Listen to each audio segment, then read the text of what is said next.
hangatkan hati. Negeri ini memanggilmu kawan, belajar Assalamualaikum warahmatullahi wabarakatuh. Waalaikumsalam warahmatullahi wabarakatuh. Yang terhormat Kepala SMP Negeri 1 Jatinegara Bapak Eko Harnomo, SPD MA. Yang terhormat Puspin SMP Negeri 1 Jatinegara. Dan yang terhormat Bapak Ibu Guru SMPN Negeri 1 Jatinegara.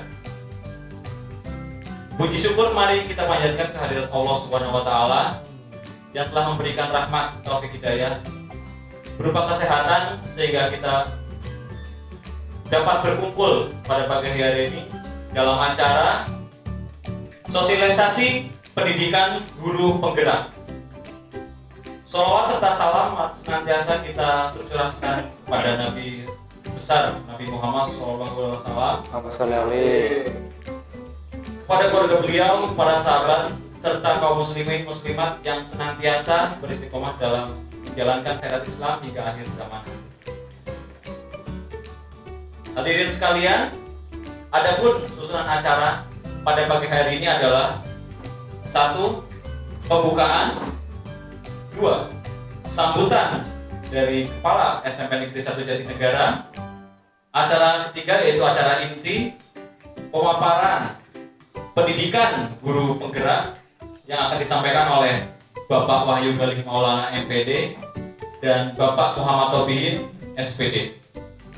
Dan acara terakhir yaitu ada acara penutup.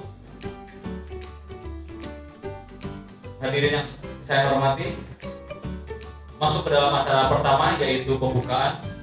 Sebelum kita memulai acara hari ini, marilah kita mengucapkan basmalah bersama-sama.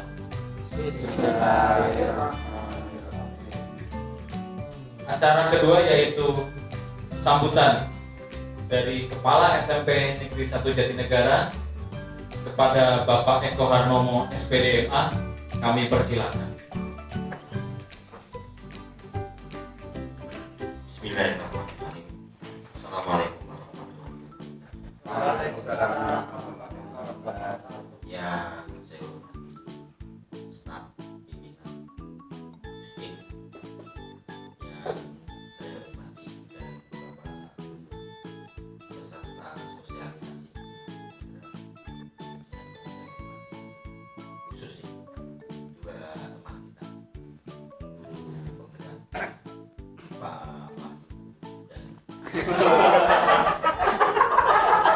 Pak Wahyu Galih Maulana sama Pak Tobi. Kadang karena sudah sering ngomong begitu awal. Dua. Ya. Dua anaknya. Oh, baik. Galingannya bukit ya ini Pak.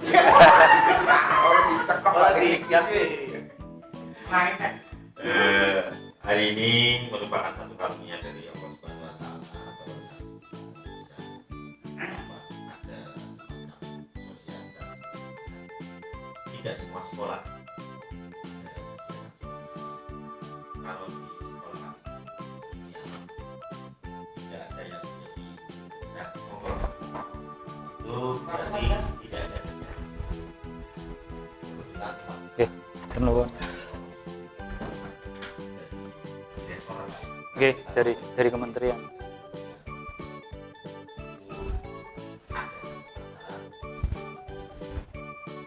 Ibu Bapak, ada beberapa hal yang mungkin dirasa Tuh. di materi, tetapi sebenarnya materi itu mereview kembali tentang kalau ketika zaman awal kemerdekaan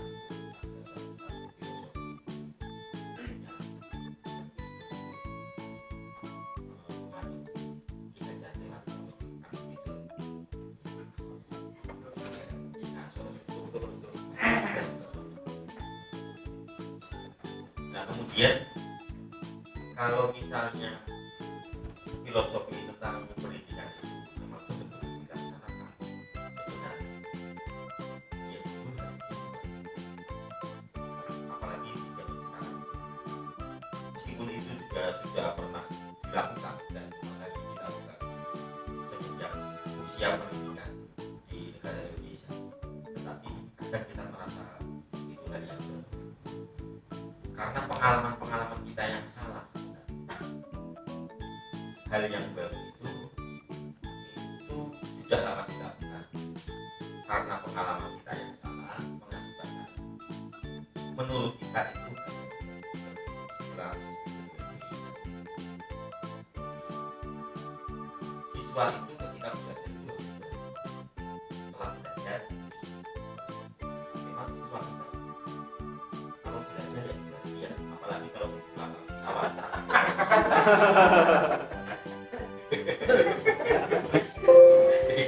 orientasinya siswa belajar dikatakan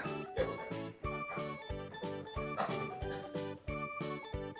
kemudian pembelajaran revisi, pembelajaran pertanyaan kan sudah salah kaprah.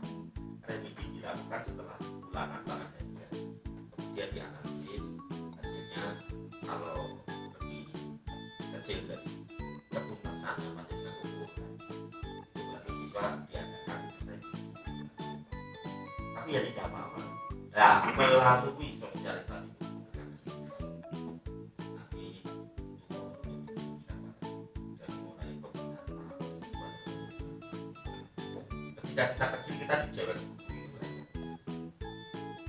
padahal itu tidak menghasilkan nanti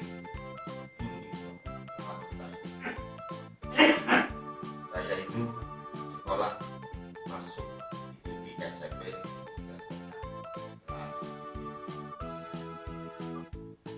zaman saya SMP di Jakarta itu SMP yang favorit sekarang tuh kelihatannya masih sampai 7 ya. SMP sekarang sudah 7 itu kan pok-pokan dengan SMP 8 sampai lewat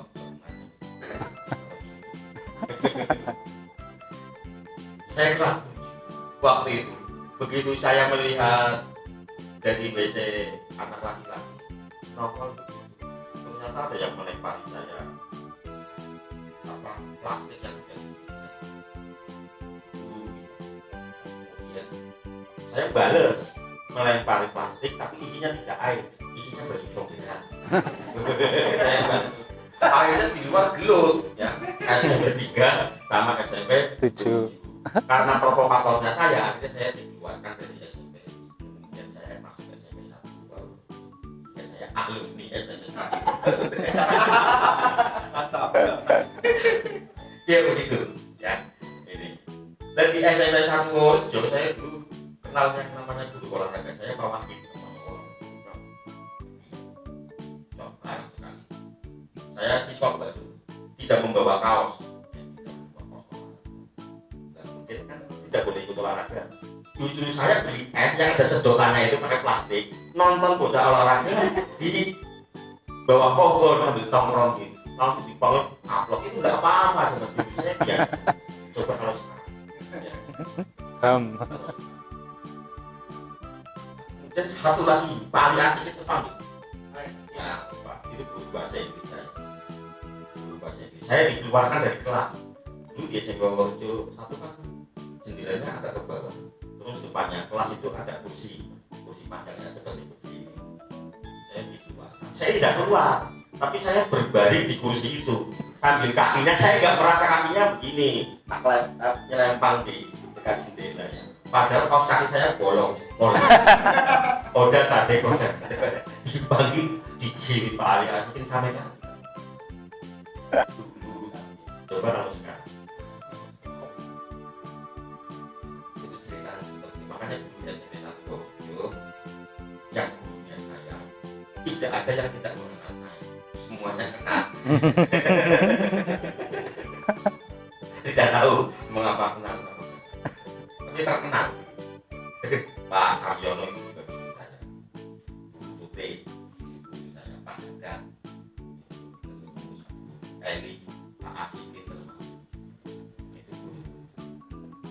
Ya ketika saya Lego kok bisa jadi guru ya begitu dengan saya ya saya gumun mereka tapi nggak apa-apa itu namanya itu ibu bapak. Jadi menurut saya ketika kita mengajar di dalam kelas seperti yang saya katakan fungsi jeneng itu tidak pintar sudah goblok relasi atau tidak berhasil wis bersama ideal yang penting pada dengan kita sehingga menghasilkan yang namanya student nanti juga termasuk pembinaan alat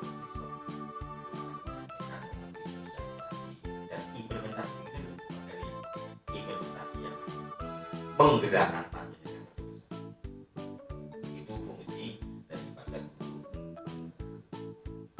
Maka dari hasil pembelajaran guru ini kemudian ibah dengan mudah-mudahan panjenengan dapat jangan seperti ketika teman kita itu karena saya cerita ya bentuknya seperti palsu dari Eropa. Kenapa? Wangi? Bukan, baunya nggak hilang-hilang. Nggak ada gitu Bapak. Saya senang dia seperti itu. Memang dari kecilnya ibu bapak itu betul kegiatan ini ada bimbingan karir ada bimbingan karir sebetulnya karena ibu bapak pada hakikatnya guru mata pelajaran itu juga guru bimbingan pada hakikatnya cuma porsinya itu pada hakikatnya jadi kalau guru BK ya guru BK guru konseling tapi kalau guru mata pelajaran di samping dia mengajar dia cuma kekuasaan pembimbingan karir itu hanya pada kelas dia guru yang bersangkutan itu kekuasaan pembimbingan misalnya masalahnya Pak Toto kok yang menangani Pak Wasit mata pelajaran yang tidak itu tidak boleh mata pelajaran di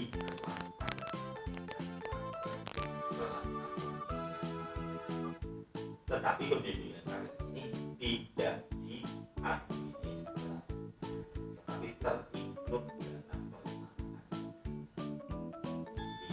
diapresiasikan disampaikan kebiasaan muncul disiplin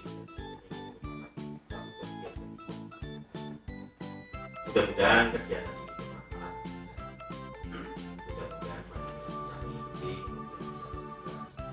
pada akhirnya siswa atau peserta bisa merasakan dampak saya juga kangen Oke. dan mana kegiatan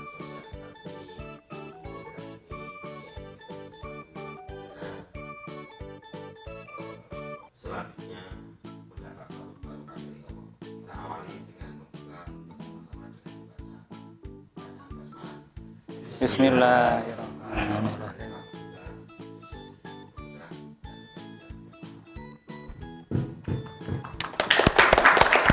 Terima kasih Bapak Eko Hartomo, SPD Mas selaku SMPS selaku Kepala SPD 1 Jatinegara.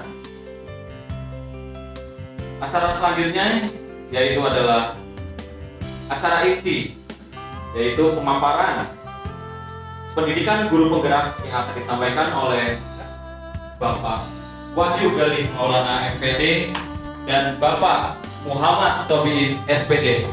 Kepada beliau Ji, Pak. kami persilakan.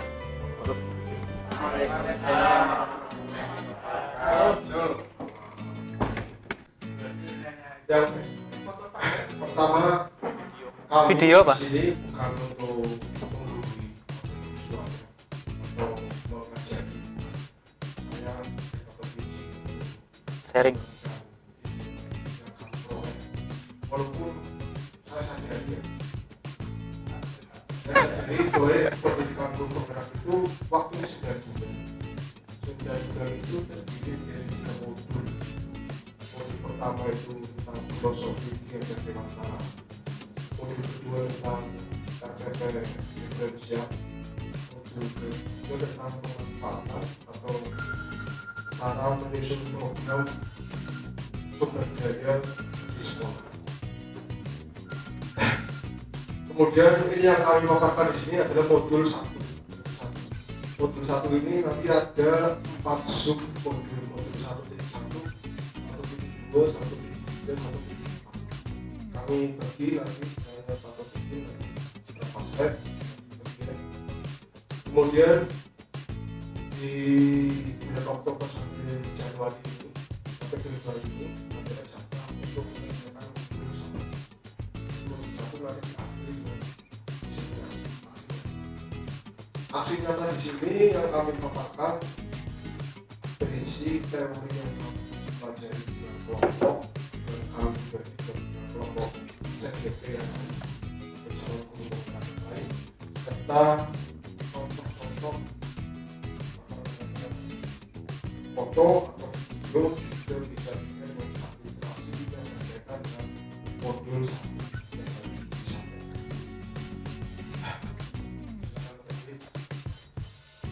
Dan ini modul 1 ini tentang filosofi kinerja dewasa. Modul pertama yang harus kami pelajari tentang gambaran umumnya tentang filosofi kinerja dewasa yang kita telah belajar filosofinya.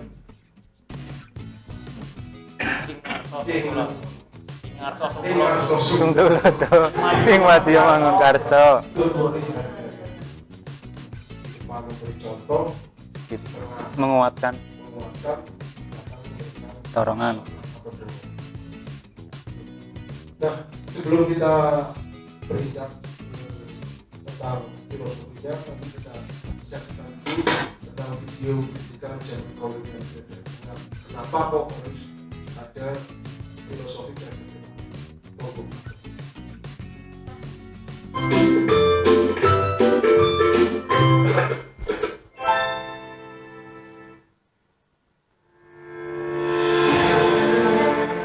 Salam dan bahagia, Bapak Ibu calon guru penggerak.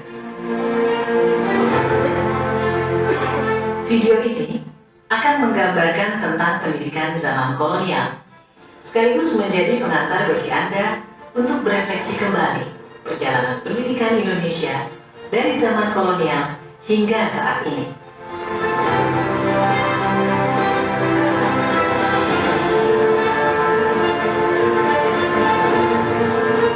Tahukah Anda, pada tahun 1854, beberapa bupati menginisiasi pendirian sekolah-sekolah kabupaten, tetapi hanya untuk mendidik calon-calon pegawai.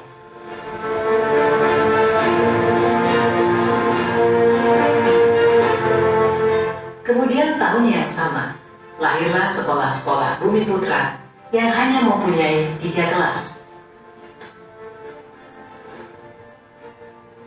Rakyat hanya diberikan pengajaran membaca, menulis, dan berhitung seperlunya, dan hanya mendidik orang-orang pembantu dalam mendukung usaha dagang mereka.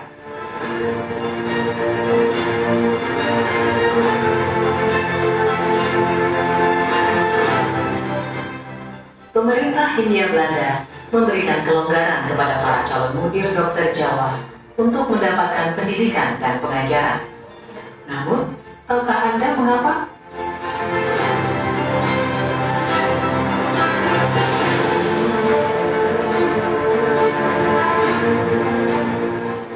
Pada tahun 1920, lahirlah cita-cita baru yang mengimpikan perubahan radikal dalam pendidikan dan pengajaran.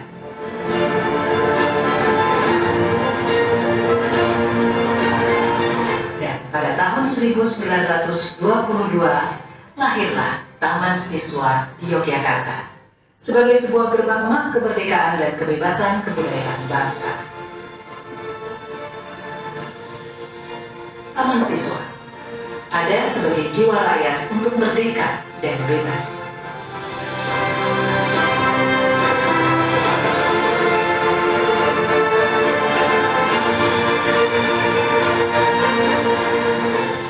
Lalu, apa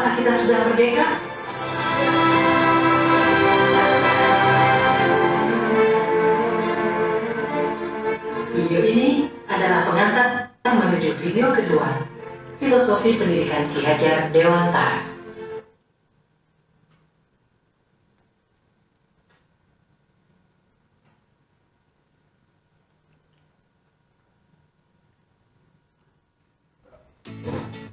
Seperti yang kami paparkan tadi tentang video pendidikan zaman kolonial, ini adalah cikal bakal di lahirnya taman siswa. Taman siswa itu yang didirikan oleh Ki Hajar Dewantara itu punya maksud untuk memerdekakan rakyat Indonesia dengan pendidikan yang sesuai dengan karakter bangsanya. Kemudian agar menjadi manusia yang merdeka. Nah, manusia yang merdeka ini dibangun oleh tiga trilogi Ki Hajar Dewantara, yaitu Ngaso Sugiyoto, Ipan Wijoto, Madjo Mangkoso, di tengah penguatan di Tuturi Hadayani, di belakang Memberikan contoh atau dorongan. Nah, kemudian menurut Ki Hajar Dewantara, ini tugas guru itu menuntun sesuai kodrat alam, yaitu kodrat alam dan kodrat jam. Artinya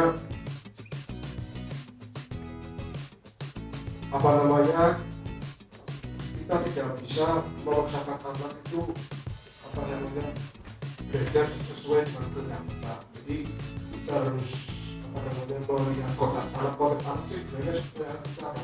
Kodrat anak itu ya intinya pengennya senang-senang, pengen main, pengen tidak diatur, pengen bebas. Ini kodrat anak. Dan juga sesuai dengan kodrat alam dan kodrat jam, menyesuaikan alam dan jam. Mungkin nanti kedepannya ya pembelajaran itu mungkin tidak alam juga, tapi mungkin gurunya sekolahan, gurunya di rumah. Sudah Sekolah tidak dari ada gurunya mungkin jadi seperti itu. Sifatnya sekarang metaverse ada seperti itu. Ya, ini jadi dalam menurut Ki Hajar Dewantara, tugas guru itu menuntun sesuai dengan anak itu dituntun atau diberikan belajar sesuai dengan jamnya juga untuk alam. Nah, cikal bakal lahirnya Merdeka Belajar ini diawali dari Ki Hajar Dewantara. Jadi filosofi Merdeka Belajar atau pelajaran Pancasila dalam hal ini lahirnya itu dari filosofinya Ki Hajar Dewantara, bahwa pembelajaran itu harus memerdekakan potensi siswa. Ya, potensi apa saja? Potensi yang pertama beriman, bertakwa pada Tuhan Yang Maha Esa, kemudian kreatif, gotong royong, mandiri, bernalar kritis, dan berpendidikan berkebinekaan global. Jadi dalam Merdeka Belajar itu tidak dikenal patron pembelajaran yang baku, misalkan di kurikulum 2013 dan pendekatannya.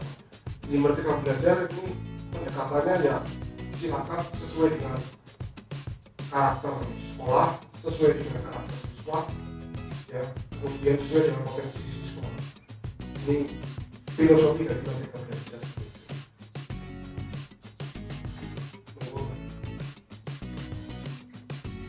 Nah, kemudian untuk mendirikan suatu pembelajaran yang merdeka ini yang terlibat ada 5 macam, yaitu kepala sekolah, pemimpin sekolah, kemudian guru, orang tua, komite, sama stakeholder yang ada. Dan kemudian ini kami sampaikan aksi nyatanya. Aksi nyata di sini dan kami sampaikan foto, yang bisa foto bisa video. Tapi kami cenderung, kalau saya seperti cenderung foto. Nah, ini contoh dari aksi nyata profil 1 tentang profil pelajar Pancasila. Misalkan Satgas Covid itu profil pelajar Pancasila juga, karena di situ ada sistem protokol untuk bersama-sama menjaga protokol kesehatan. kemudian pembelajaran di kelas yang bersifat majemuk atau diskusi ya, bersifat diskusi atau yang tidak monoton, ini juga termasuk salah satu bagian dari Merdeka Belajar.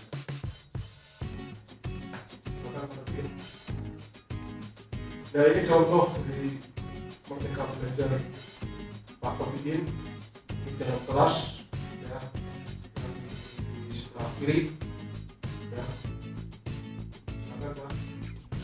Ya, saya kira itu nanti setelah modul 1-2 dilanjutkan oleh Pak Kofikin untuk menyampaikan modul tentang nilai dan peran guru.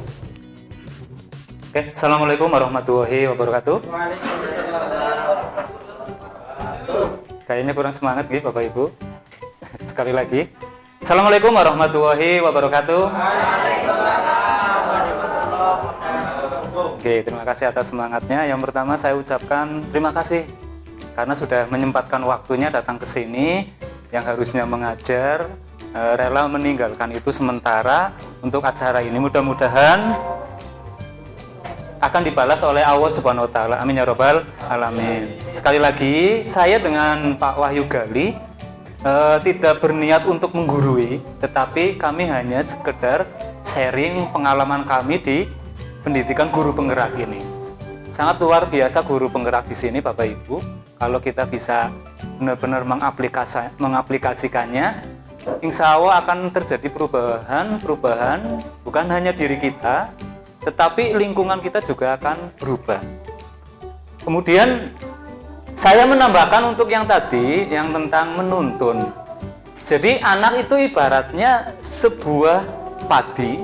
Nah, guru ini adalah ibaratnya sebagai petaninya. Kalau petani itu tidak bisa padinya harus gini-gini tidak, tetapi kita sebagai seorang petani bisanya merawat, memupuk, kemudian menyediakan air dan sebagainya sehingga padi tersebut menjadi padi yang berkualitas.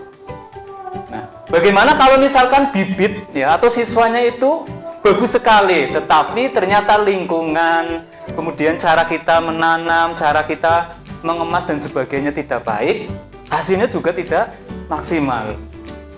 Tetapi kalau misalkan padi ini kurang berkualitas, tetapi kita bisa memupuk, kemudian kita bisa memelihara, kita bisa sanitasinya baik dan sebagainya, insya Allah hasilnya akan lebih maksimal. Kemudian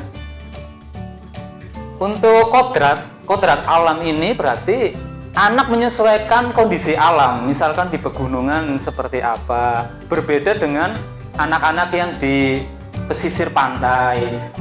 Kemudian anak-anak yang di kota, saya yakin cara mengajarnya nanti, kemudian sifat anaknya juga berbeda-beda. Jadi kita harus bisa menyesuaikan itu.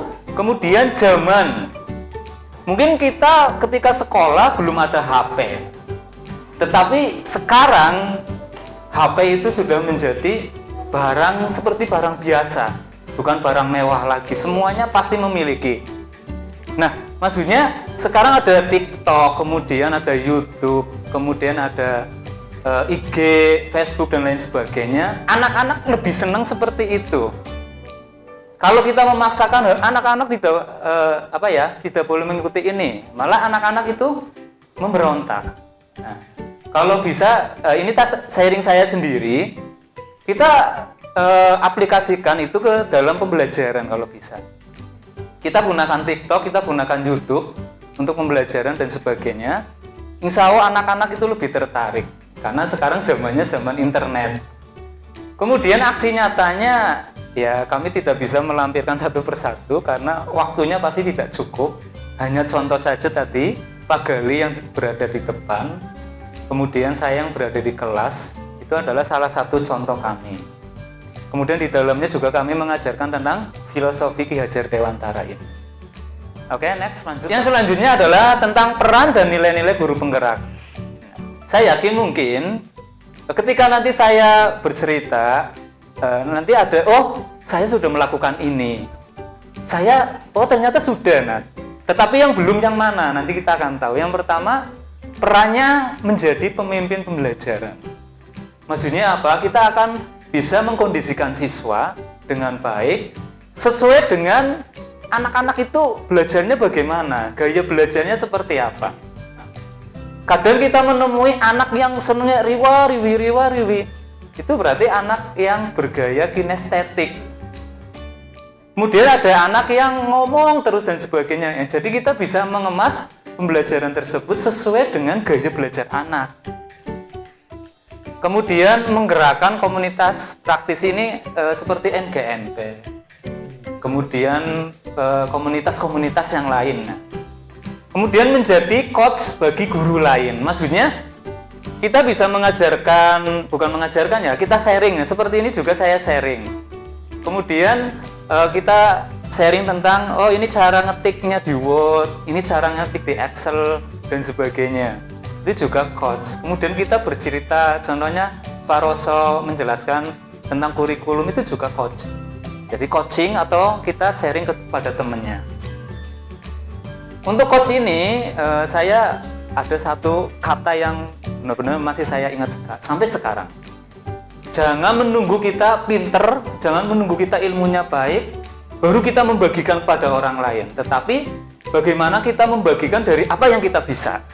Nah, sedikit apapun akan menjadi kebahagiaan kita sendiri. Karena orang lain yang kita bagi itu, oh terima kasih mas, ya gitu. Kemudian mendorong kolaborasi antar guru. Ini kolaborasi berarti kerjasama dengan guru yang lain. Kemudian mewujudkan kepemimpinan murid. Nah ini langsung Pak, next Pak. Nah next. Nah, ini sudah saya singgung sedikit.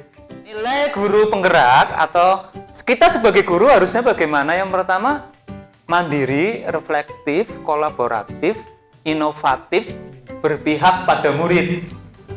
Mandiri berarti kita punya sesuatu yang kita bisa kerjakan langsung tanpa ada perintah dari orang lain. Itu kan berarti mandiri. Bahwa saya inisiatif, saya langsung mengerjakan, itu mandiri, dikerjakan oleh kita sendiri. Contohnya itu memberikan les walaupun tidak ada program dari sekolah. Ini pernah saya lakukan Bapak Ibu di sekolah swasta dulu. Jadi tidak ada program apapun dari sekolah, tetapi les ke anak didiknya itu ke rumah-rumahnya.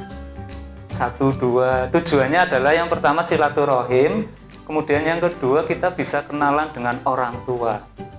Kita bisa mengenal anak lebih dekat dari sini. Kemudian mengikuti webinar di Revo, mengikuti diklat daring masif, maksudnya mungkin Bapak Ibu sudah melakukan.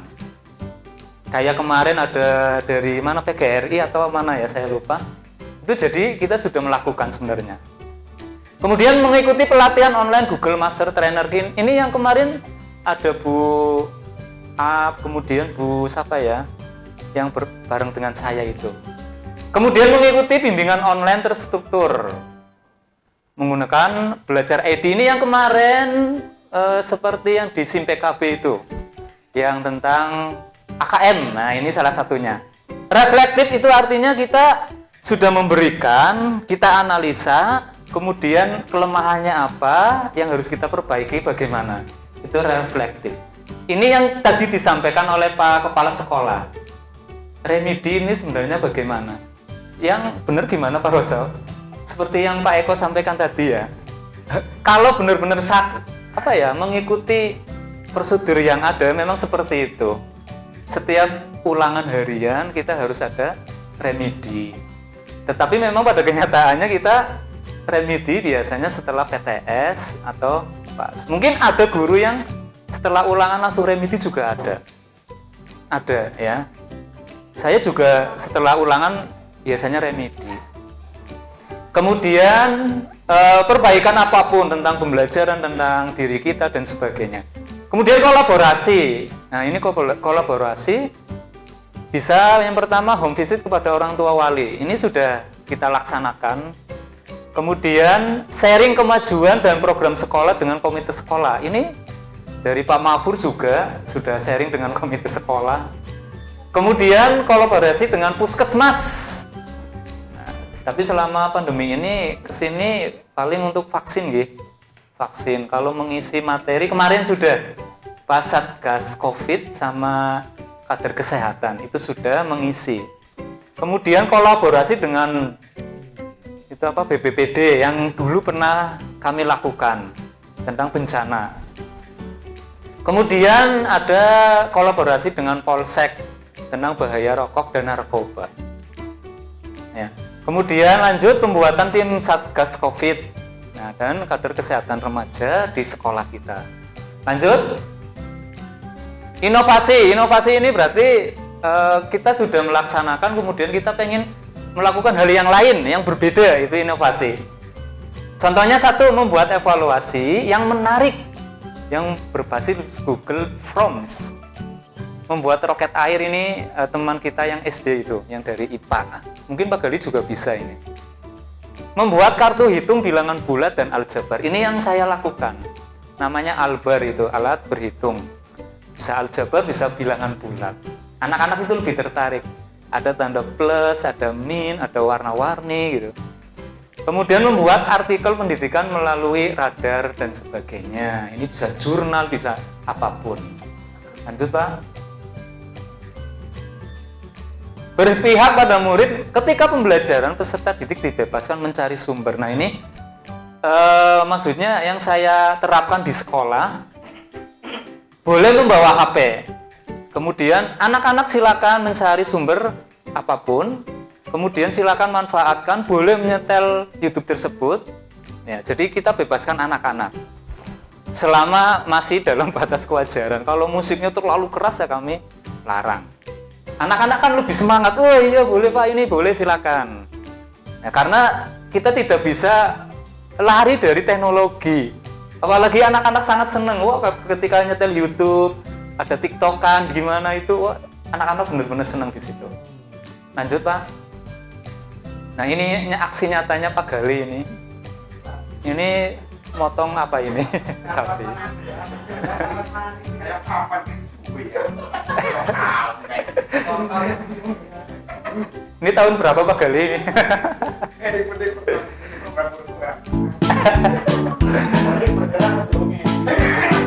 Kalau Pak Gali selalu bergerak ya Pak ya. Nah ini pembelajaran yang saya lakukan. Jadi kita memanfaatkan anak bukan hanya belajar di kelas, tetapi diajak ke pasar, diajak ke warung sini yang belakang. Anak-anak itu antusias. Itu bisa melatih keberanian anak-anak itu. Kadang, Pak, saya mau ini takut Pak. Udah silakan coba aja. Akhirnya kita dukung anak-anak jadi berani. Ini lokasinya di pasar sini, Jatinegara. Nah ini juga kolaborasi anak dengan anak membuat puzzle Pitagoras.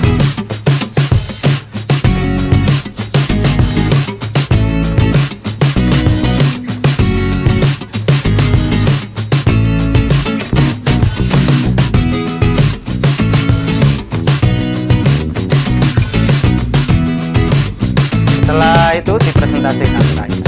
Silakan Bapak Ibu bisa subscribe, like, dan komen di YouTube saya ini. Matematika itu gampang. Terima kasih Bapak Ibu telah menyaksikan video ini. Ini hanya sedikit ya dari video yang bisa kami buat seadanya dari kami. Setelah ini kita lanjut untuk modul 1.3 tentang visi guru penggerak yang akan disampaikan oleh Pak Gali. Silakan Pak Gali. Untuk modul 1.3 tentang visi guru penggerak, intinya di modul 1.3 ini adalah tentang cara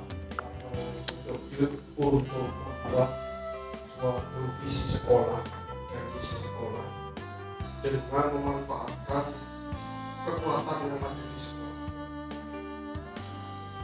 Maka kita harus memetakan kekuatan dulu, kekuatan yang ada di satuan pendidikan.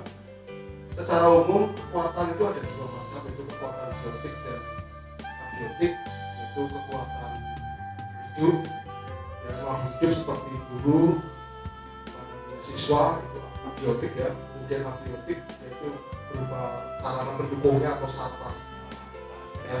Kemudian ini penting sekali ya, bagaimana kita menyusun suatu visi sekolah. Kita harus memetakan dulu tentang komponen biotik sama abiotik.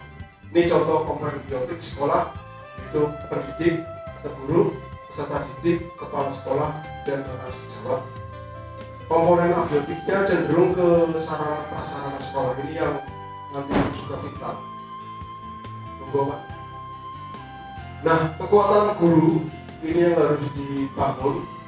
Ini ada kekuatan mandiri, ada kekuatan kolaboratif, ada kekuatan reflektif. Mandiri artinya menjalankan tugas dan tanggung jawab secara mandiri, tidak bergantung pada orang lain. Seperti penyusunan perencanaan pembelajaran ataupun pelatihan-pelatihan itu juga termasuk mandiri.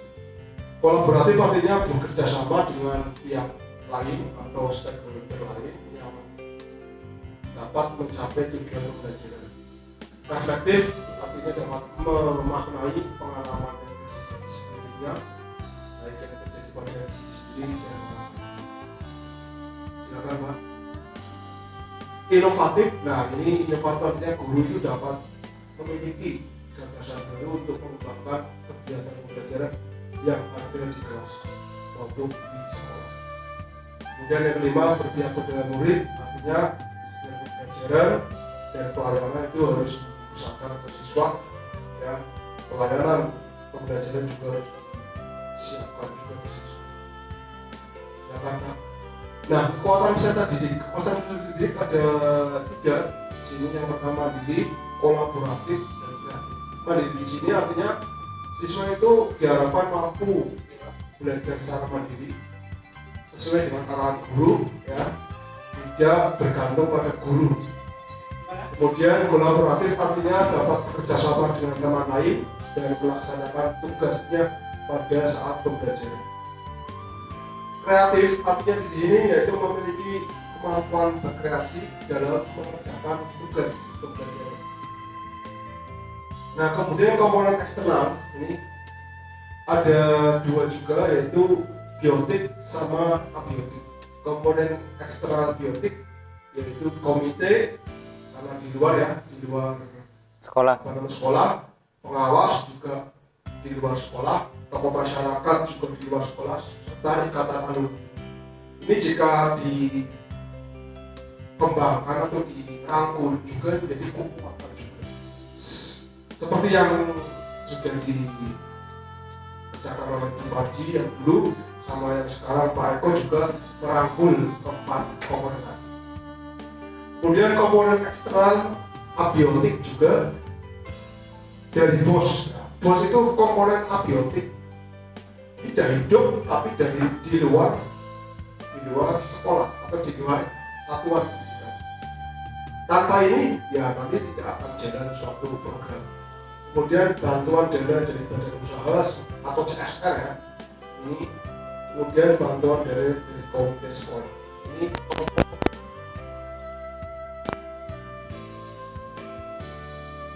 Nah, kemudian ini filosofi dari Peter F.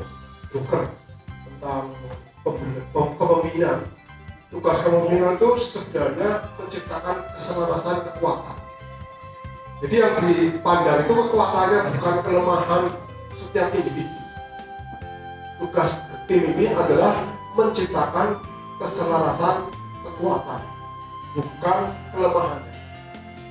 Nah, tentang aksi nyata modul 1.3 ini yang saya tunggu, saya dulu ini diklik PDF-nya Pak.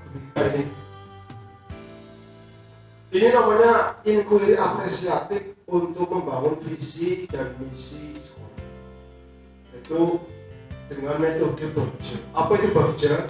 Berger itu suatu singkatan, ya. B-nya itu 2 pertanyaan atau DV, ke bawahnya lagi Pak Tebi. Kemudian A-nya itu A-nya ambil pelajaran atau discovery. Kemudian G-nya itu menggali mimpi atau dream. J-nya itu menjabarkan rencana. A selanjutnya itu mengatur eksekusi atau delivery. Coba saya atas dulu. Contoh misalkan ini Berger itu sebenarnya kita dalam menyusun suatu program atau prakarsa perubahan. Misalkan saya ingin membentuk suatu visi sekolah, misalkan visinya mewujudkan siswa berkarakter mulia, cinta lingkungan, terampil dan berprestasi. Maka untuk mewujudkan 4 hal itu, ini harus membuat pertanyaan dulu. Apa pertanyaannya? Pertanyaannya ada ini. Bagaimana agar terbentuk siswa yang berkarakter mulia, cinta lingkungan, terampil dan berprestasi? Nah, kemudian saya menjawab sendiri. Jadi bertanya sendiri dan membuat pertanyaan sendiri dan menjawab sendiri. Ini intinya kerja seperti itu. Ini contohnya jawabannya seperti itu. Nanti kalau ditanyakan Panjang nah, sekali. kemudian ambil pelajaran artinya discovery, artinya menggali pelajaran apa yang dapat menunjang visi-visi tersebut. Misalkan bagaimana memotivasi siswa agar dapat berpartisipasi dalam kegiatan yang menunjang visi tersebut. Nah, ini ada 4 ya cara memotivasinya. Kemudian G, gali mimpi dan gali mimpi. Nah, ini menggali mimpi atau dream. Jadi berarti seakan-akan ya siswanya atau mimpinya sudah terlaksana. Oh, siswanya bersemangat, siswanya memiliki pemahaman tentang potensi dirinya, kemudian siswanya dapat berprestasi. Nah, baru di sampingnya kita menggali mimpi itu dengan kolaborasi yang ada di sekolah. Kemudian J-nya adalah menjabarkan rencana. Setelah menggali mimpi, ya dijabarkan rencana. Rencana apa? Kegiatannya untuk menggali mimpi itu. Misalkan dengan membuat program kegiatan, ya, mempersiapkan fasilitas pendukung, kolaborasi dengan pengamat kebijakan, mensosialisasikan kegiatan. Nah, ini contohnya lagi menggalakkan pelaksanaan program pembiasaan karakter. Kemudian A selanjutnya adalah mengatur eksekusi. Mengatur eksekusi ini adalah tentang when, who, where, how. Kapan, dengan siapa, apa hasilnya, dan bagaimana evaluasinya. Ini dibuat pertanyaan, kapan pelaksanaannya program itu mau dilaksanakan? Siapa yang terlibat? Siapa yang memonitor? Apa saja indikator keberhasilan? Kemudian bagaimana evaluasinya? Dan nanti dijawab sendiri. Nah, ini contoh dari cara membentuk visi misi sekolah dengan metode berpikir, yaitu B-nya pertanyaan, hanya tadi ya, ambil. I-nya dari mimpi, J-nya jabarkan rencana, A-nya atur eksekusi. Atau namanya inquiry apresiatif. Ini cara membuat program sekolah dengan cara inquiry apresiatif. Inquiry ini artinya menemukan, ya. Apresiatif artinya merangkul kekuatan di dalam. Monggo, Pak. Lanjut.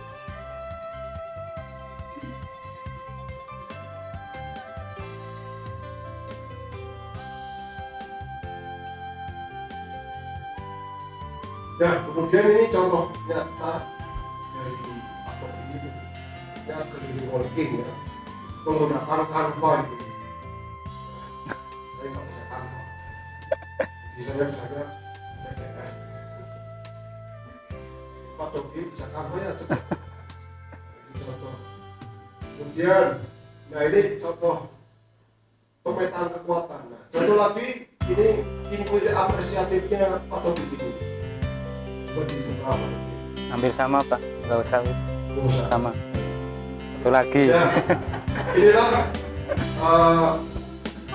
apa namanya tentang modul 1.3 dengan visi guru penggerak. Waktu sebelumnya Oke, terima kasih Pak Gabri ya telah menyampaikan tentang visi guru penggerak. jangan ngamuk kok. Masih semangat Bapak Ibu? Masih semangat?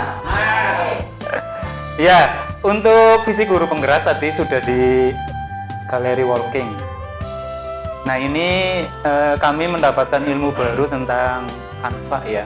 Mungkin sudah mendengar. Kalau belum ini berarti baru mendengar. Cara membuat tampilan seperti ini, cara dan sebagainya, banyak sekali ilmunya. Ini galeri walking ketika Ibu Panji masih di sini. Ini pemetaan kekuatan dari kepala sekolah, kekuatannya bagaimana, dari CGP seperti apa, dari peserta didik sampai stakeholder yang ada, sampai pengawas sekolah. Ketika kita melihat murid, kadang-kala kita fokusnya sama kelemahannya. Anak itu bandel lah, anak itu cerewet, diulang kok bolak-balik, kok orang mudeng-mudeng dan sebagainya. Itu saya sendiri memang pertama melihat itunya, kelemahan anak. Ya. Jadi anaknya kayaknya, oh ini pokoknya orang pinter, ini dan sebagainya. Tetapi di sini kita diajarkan untuk melihat kekuatan dari anak tersebut dan memanfaatkan kekuatan tersebut menjadi sebagai visi guru penggerak. Selanjutnya adalah modul 1.4 tentang budaya positif. Nah, ini yang mungkin kita sudah melaksanakan tapi mungkin kita belum menerapkan sepenuhnya. Ini tentang filosofi tadi. Lanjut, Pak. Budaya positif atau ekosistem positif. Kita ambil contoh perbandingannya dengan tumbuhan petani ini yang tadi saya bicarakan. Guru adalah petani, ibarat petani. Kemudian padinya itu adalah siswa. Kita mau mengemas seperti apa siswa? Tergantung cara merawatnya, cara kita memupuk dan sebagainya. Mungkin ada pertanyaan, loh di sini kan memang anaknya seperti ini, beda dengan di kota. Mungkin itu pemikiran yang sama dengan kita. Nah, oleh karena itu adalah tugas kita sebagai guru agar melihat positifnya bagaimana sih anak itu. Ya, jadi kita tidak fokusnya sama yang negatif-negatif. Budaya positif ini adalah yang pertama bisa dari lingkungan yang positif, lingkungan sekolah. Yang kedua lingkungan keluarga, lingkungan masyarakat. Ketika itu sudah positif, insya Allah akan tercipta yang namanya budaya positif. Dalam mewujudkan budaya positif di sekolah, maka harus senantiasa berkolaborasi. Yang pertama dari muridnya. Muridnya itu seperti apa? Kebutuhannya bagaimana?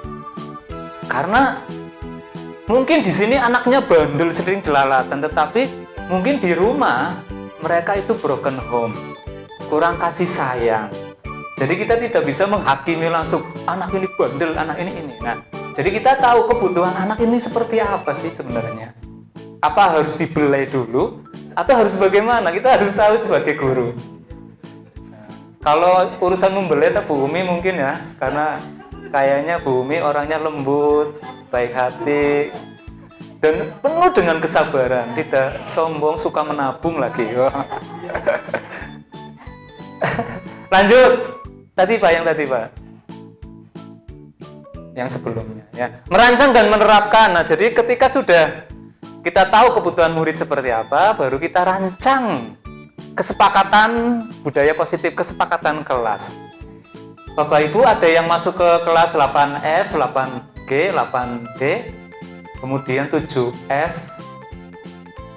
DEFG ya, 8DEFG, kemudian 7F. Mungkin melihat di situ ada tempelan kertas. Nah, itu salah satu pembiasaan budaya positif. Namanya kesepakatan kelas. Dari kesepakatan ini timbul yang namanya keyakinan. Nah, dari keyakinan ini nanti akan menjadi sebuah kebiasaan yang baik. Nah, lanjutnya melakukan kontrol. Ini jangan sampai salah sebut ini. Melakukan kontrol oleh guru dan disiplin positif. Lanjut Pak. Ada stimulus dan respon. Kemudian teori kontrol. Ini pemikiran saya dulu ini yang pertama. Kita coba mengubah orang dengan pandangan kita. Kita pengen anak ini harus pinter, anak ini harus ini. Itu yang pertama kali saya pikirkan. Kemudian ternyata ada teori kontrolnya. Kita berusaha memahami pandangan orang lain tentang dunia. Kebutuhan anak itu seperti apa? Kembali lagi seperti itu. Kemudian perilaku buruk dilihat sebagai kesalahan. Nah, teori kontrolnya bagaimana? Semua perilaku memiliki tujuan. Kadang anak bandel kesana kesini, tujuannya apa sih anak? Mencari perhatian. Iya betul, kayak kemarin Ferry seperti itu, saya yakin mencari perhatian dan seterusnya. Sehingga seperti itu. Kenapa? Ternyata di rumah nggak ada, bapaknya jauh. Bapaknya di Kalimantan. Jadi butuh seorang yang bermain. Biasanya kalau laki-laki seneng dengan bapaknya, suka main gitu. Daripada ibunya, karena saya punya anak laki-laki. Barangkali bapak ibu punya anak laki-laki beda dengan anak saya. Bapak itu ya, yang sekarang satu rumah.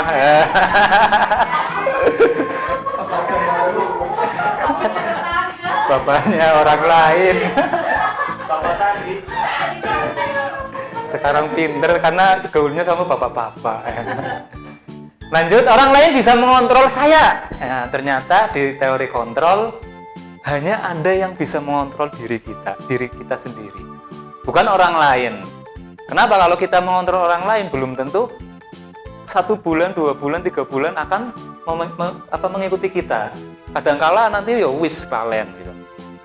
Kemudian pemaksaan ada pada saat bujukan gagal.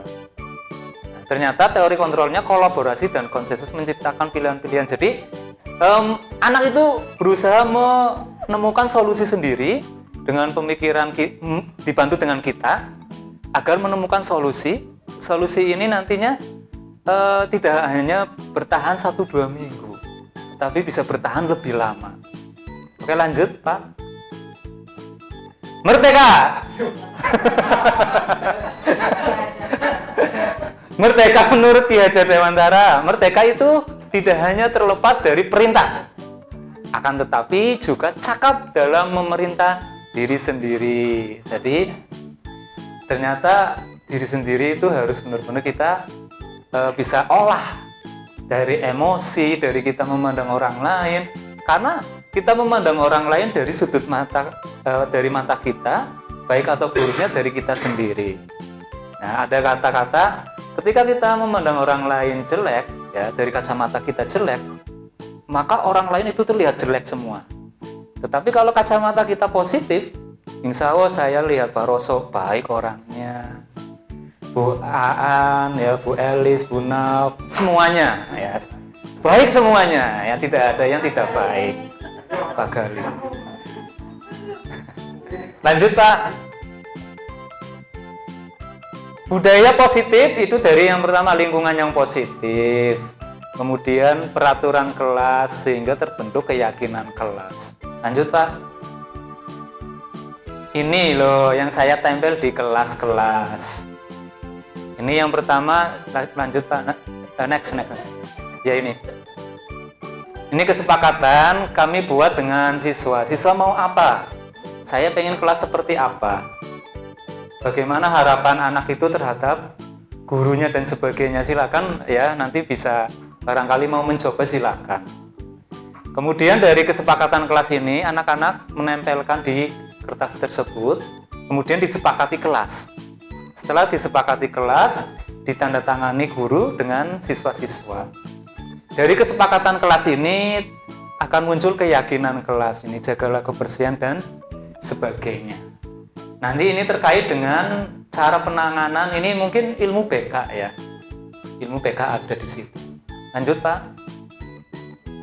Nah ini kebutuhan dasar manusia. Yang tadi saya jelaskan, anak kok bandel, ternyata anak mencari perhatian dan sebagainya. Ini ternyata kebutuhan dasar manusia ada 4. Yang pertama cinta, kasih, rasa, memiliki, dan dimiliki. Kadang anak kurang perhatian di rumah karena pengen dicintai. Akhirnya di sekolah dengan berulah, dengan mereka mencari perhatian dari siapapun.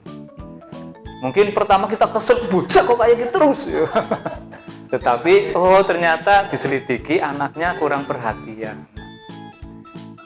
Kemudian ini apa? Penguasaan. Anak ini pengen berkuasa, pengen dikenal di kelasnya. Kadang ada anak yang seperti itu. Kemudian kebebasan. Kemudian kesenangan. Anak-anak ini pengen mencari kesenangan. Seperti anak saya itu namanya M. Damar.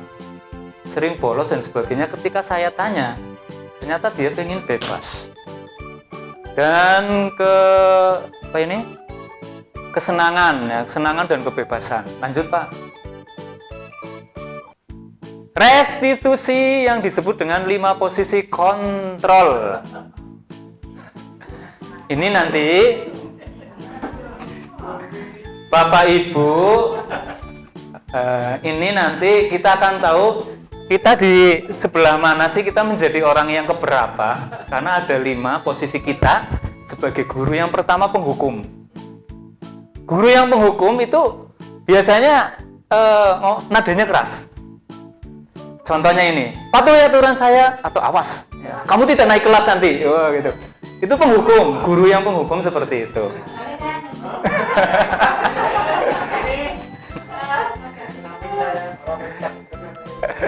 Kalau kamu tidak ikut statitur, nilainya jelek misalnya. Kemudian yang kedua, ini sebenarnya membuat orang merasa bersalah. Ini salah ketik ya. Contohnya, ibu sangat kecewa, nadanya rendah tapi nyelkit. Itu membuat orang merasa bersalah. Nadanya kayak alon, tidak ngentak, tetapi ibu sangat kecewa dengan kamu, nak. Harusnya kamu lebih tepat waktu. Lihat teman-temannya kamu yang jauh, gitu kan. Biasanya seperti itu. Ini adalah membuat orang yang merasa bersalah. Kemudian posisi yang selanjutnya, ketiga, teman. Nah ini sebagai teman, guru sebagai teman. Andi, kamu kan anak paling cepat berlari. Besok lagi jangan terlambat ya. Harusnya kamu paling depan. Lakukan itu untuk saya ya nak ya. Itu biasanya itu sebagai teman. Gali terus ya. Kemudian posisi yang nomor 4, memantau. Nah ini biasanya pada posisi ini, jika siswa tidak disiplin, guru lebih santai. Ia tidak menghardik, berkata dengan intonasi datar saja. Dan guru mengingatkan peraturan yang disepakati. Nah, contoh ada anak yang gondrong. Nah, kamu tahu aturannya? Nah, tidak boleh gondrong ya, gitu. Jadi itu untuk monitor. Jadi kata-katanya datar. Nah, nanti kamu potong ya 10.000 besok bawa ya. Itu monitor ya. Jadi benar-benar awas kalau tidak potong nanti saya potong. Ini pemantau. Kemudian ada posisi yang terakhir ini. Ya, ini saya baru tahu ini. Namanya manajer. Bukan manajer sebuah perusahaan ya, tetapi manajer sebagai guru. Posisi terakhir adalah manajer adalah posisi mentor, di mana guru berbuat sesuatu bersama dengan murid. Mempersilahkan murid mempertanggungjawabkan perilakunya, mendukung murid agar dapat menemukan solusi atas permasalahannya sendiri. Ini bisa dinamakan segitiga restitusi. Ini yang kemarin saya lakukan dengan Damar. Ya, alhamdulillah. Di semester 1 itu banyak sekali bolosnya. Nah, di semester 2 ini lebih banyak berangkatnya. Ya. Nanti bisa lihat videonya seperti apa restitusinya. Lanjut, Pak. Apa itu restitusi? Restitusi adalah proses menciptakan kondisi murid itu memperbaiki kesalahan mereka. Sehingga mereka bisa kembali pada kelompok mereka dengan karakter yang lebih kuat. Nah, ini mungkin di BK ada ya, Bu ya? Kalau di BK namanya apa, Bu? Saya tidak, ini hanya bertanya saja barangkali. Kalau mungkin ada teori yang lain dari BK ya, tapi kalau di guru penggerak namanya restitusi. Kausal. Gestal. Oh, gestal ya. Ya, kalau di sini dari Gosen 2004. Nah, oke, lanjut Pak Gali. Nah, ini segitiga restitusi. Yang pertama, kita menstabilkan identitas. Kemudian, yang pertama validasi kesalahan. Mohon maaf. Yang pertama kita validasi kesalahan, kemudian menstabilkan identitas, menanyakan keyakinan.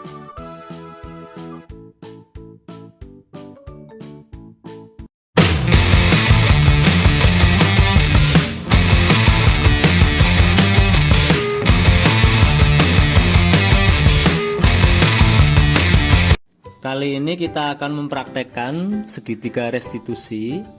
Yang pertama adalah menstabilkan identitas. Kemudian yang kedua validasi tindakan yang salah. Yang terakhir adalah menanyakan keyakinan. Kita akan mempraktekkan kepada siswa yang bernama Muhammad Damar Lintang, kelas 8F, dan Ruli Saputra, kelas 8G. Selamat menyaksikan. Assalamualaikum warahmatullahi wabarakatuh. Waalaikumsalam warahmatullahi wabarakatuh. Ya, terima kasih Mas Damar atas kedatangannya ya. Mas Damar tahu kenapa saya panggil ke sini? Nggak tahu. Ya, ini kita akan praktek segitiga restitusi, Mas. Nah, apa itu untuk perbaikan diri ya? Mas Damar, yang namanya orang semuanya pasti pernah berbuat salah, ya. Teman kita semuanya, tapi kita pasti bisa memperbaiki diri. Nah, Mas Damar sendiri saya dengar ya sering tidak masuk, Mas. Ya, katanya bolos. Ya, apa benar Mas seperti itu? Iya. Alasannya kenapa Mas kok sering nggak masuk, Mas? Ngantuk. Terus apa lagi?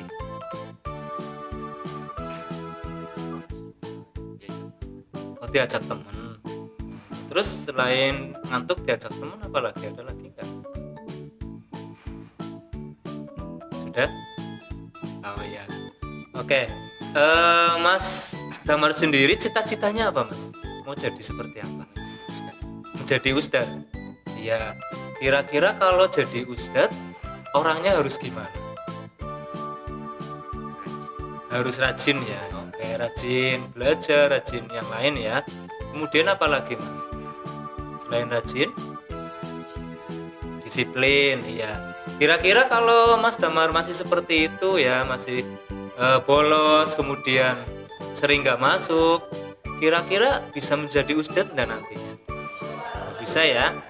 Ya, karena seorang ustadz ya harus rajin, ya kan? Kemudian harus disiplin, ya. Insya Allah menjadi seorang ustadz. Saya yakin. Ya, kalau Damar sendiri bisa memperbaiki diri untuk bisa lebih rajin lagi, lebih disiplin lagi, pasti menjadi seorang ustadz nantinya, ya, sesuai dengan cita-citanya. Pengen membahagiakan orang tua ya Mas Damar ya, khususnya siapa? Kedua orang tua ya. Kira-kira bangga nggak kalau nanti Damar sendiri bisa menjadi seorang ustadz? Bangga ya, menjadi kebanggaan orang tua nantinya. Ya, saya harap nanti Mas Damar sendiri bisa memperbaiki di semester kedua. Bisa ya Mas ya? Insya Allah ya. Ini bukan hanya sekedar janji Mas ya dengan saya, tetapi ini janji hubungannya dengan Sang Pencipta. Ya, insya Allah kalau Mas Damar niat pengen merubah diri, pengen menjadi ustadz, ya lakukan. Ya, lebih rajin lagi belajarnya, lebih disiplin lagi. Itu ya Mas ya. Siap Mas nanti memperbaiki diri? Oke, saya tunggu di semester kedua, mudah-mudahan Mas Damar menjadi pribadi yang lebih baik lagi. Terima kasih ya dari saya. Assalamualaikum warahmatullahi wabarakatuh. Assalamualaikum warahmatullahi wabarakatuh. Perkenalkan, nama saya Muhammad Damar Lintang dari kelas 8F dari SMP Negeri 1 Jatinegara. Saya merasa senang mendapatkan perbaikan diri untuk lebih baik ke depannya.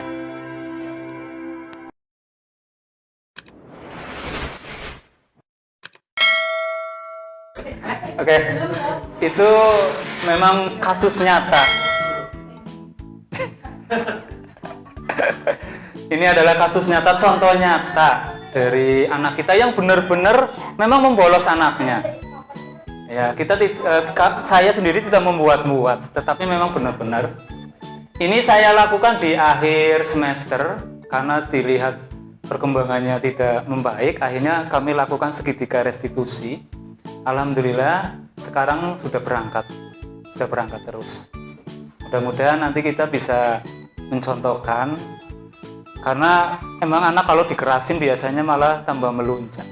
Tapi kalau pendekatan dengan hati ke hati, anak ingin memperbaiki diri, benar-benar anak pengen berubah, insya Allah bisa. Itu dari saya, nanti dilanjut oleh Pak Gali aksi nyatanya. Mohon maaf kalau ada kesalahan. Kita lanjut dengan Pak Gali, silakan Pak Gali.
Lagi ya, pulang tarik, silakan.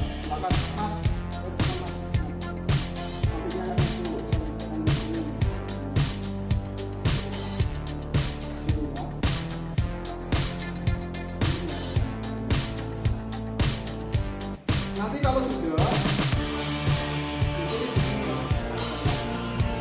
kita tulis, kita kasih sama-sama itu siapa, karena ini sudah berbuat kesepakatan kelas yang sudah kalian sepakati. Harapannya kesepakatan kelas itu digunakan atau diterapkan dalam pembelajaran di kelas 9. Karena kesepakatan kelas itu sifatnya terbatas hanya untuk kelas 9. Nah, di kelas lain itu kesepakatan bersama.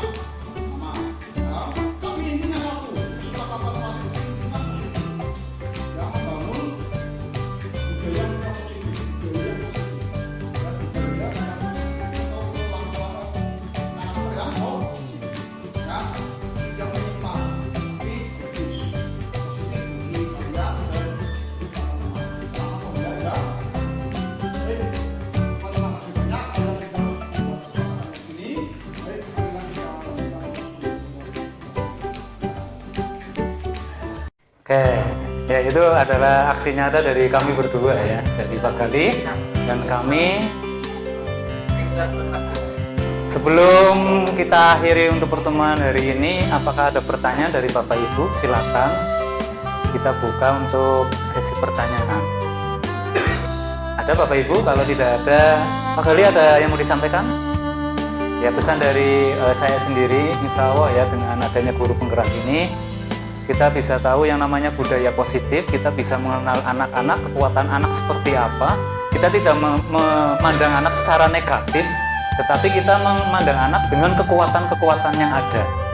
dengan anak itu tidak dengan kekerasan atau dengan kata-kata yang kasar dan sebagainya, tetapi kita dengan kata-kata yang lembut, dengan menyentuh jiwanya, insya Allah anak akan tergerak dan akan berubah ke arah yang lebih positif.